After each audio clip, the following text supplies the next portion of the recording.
court proceedings come days before the start of the legislative session. And it's not the only high-profile case involving DCF in the last year. A Waterbury man accused his stepmother of decades of abuse after escaping their home last February.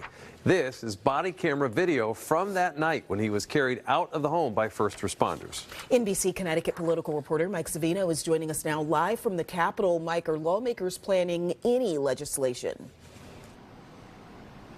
Mike and Keisha, lawmakers that I talked to today say they've been in constant conversations about what proposals would look like. Now, today they were still vague on the details, but it's clear this will be an issue for several committees this session.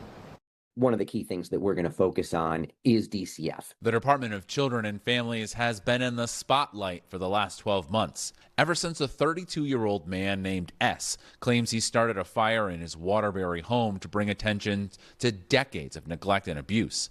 Then in October, police in New Britain found the remains of 11-year-old Mimi Garcia. Both their families had contact with DCF, raising questions about whether the agency did enough. So when the state steps into a family's life, the bar has to be set extraordinarily high. And right now, quite frankly, there are places where we need to do better. The Children's Committee is looking at more training for DCF staff, better communication with police and healthcare workers, and even more staffing. Leaders also want transparency and oversight. They say the need for reforms goes beyond those two incidents.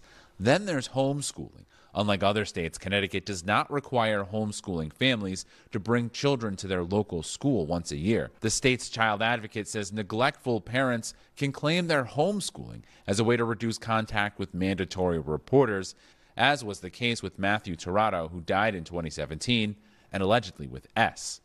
Democrats on the Education Committee are looking at that, but Republicans say it's a non-starter. Almost every other state has a more robust system to ensure children's both well-being and also educational attainment, and that those families too are enjoying a really meaningful and flexible and self-directed homeschooling experience. DCF is the authority here, and DCF has been the home of systemic problems for decades.